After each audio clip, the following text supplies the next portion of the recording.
Bonjour à tous et bienvenue au Salon du lycéen et de l'étudiant de Bordeaux. Je vais partir aujourd'hui à la rencontre des professionnels de l'assurance pour vous donner un maximum d'informations sur les possibilités d'études et de carrière qui s'offrent à vous dans ce secteur très dynamique et particulièrement dans la région. C'est parti! On sera plus au chaud à l'intérieur. Bonjour! Ça y est, j'ai trouvé, on y va. Je crois que c'est par là. Bonjour Bérangère. Bonjour.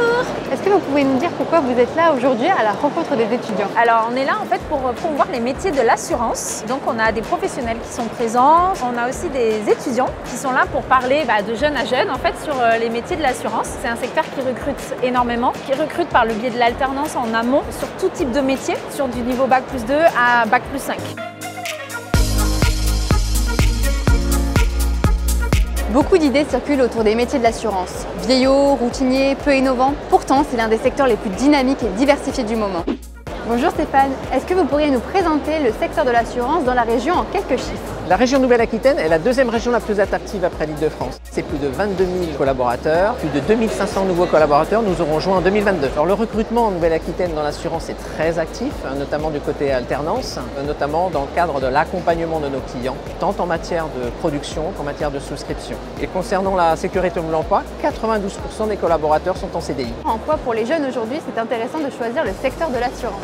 Dans l'assurance, il trouvera une diversité de métiers comme la relation client, le commercial, la gestion. Et je pense qu'il se sentira utile également aux côtés de nos clients pour accompagner les clients tant dans la définition du risque et dans sa protection que dans la gestion d'un sinistre. Côté formation, est-ce que vous diriez que l'alternance est un bon choix pour ce parcours? Tout à fait, puisqu'au bout de l'alternance, le collaborateur est formé et pourra être tout de suite opérationnel.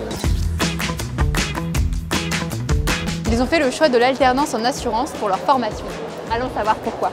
Pourquoi est-ce que tu as choisi le secteur de l'assurance? En quoi c'est intéressant aujourd'hui de travailler dans ce secteur-là? J'ai choisi le secteur de l'assurance car c'est un secteur innovant, il y a beaucoup de dynamisme et ça recrute énormément. L'assurance c'est un métier hyper intéressant où il y a beaucoup de débouchés, beaucoup de secteurs différents, de la santé, de l'auto, de l'habitation, de l'assurance de personnes, le côté relations clients, l'aspect juridique. Donc ça me plaît. Et en termes de formation, tu as choisi l'alternance, est-ce que c'est intéressant après par la suite pour le recrutement par exemple? Ce que je voulais faire dans tous les cas, juste après le bac, c'était de l'alternance parce que je trouvais ça bien d'allier l'aspect théorique et l'aspect pratique. On acquiert beaucoup de compétences. Une fois qu'on est dans une entreprise, on connaît le métier, on est déjà sur les postes. Généralement, ils peuvent nous proposer un poste en CDI ou en CDD par la suite. Est-ce que ce serait pas l'heure du bilan de fin de journée? Allons voir Bérangère pour savoir comment ça s'est passé. Bilan plutôt favorable, en fait on a vu pas mal de jeunes plutôt motivés et intéressés par les métiers du secteur de l'assurance. On a vu une cinquantaine de jeunes sur la journée, donc c'est plutôt prometteur pour la suite, en tout cas de belles perspectives pour le secteur de l'assurance. Le salon du lycéen et de l'étudiant de Bordeaux, c'est terminé pour aujourd'hui. Si vous voulez en savoir plus, ça se passe juste ici. Et nous, on se dit à bientôt. Et n'oubliez pas, quand j'assure, j'agis.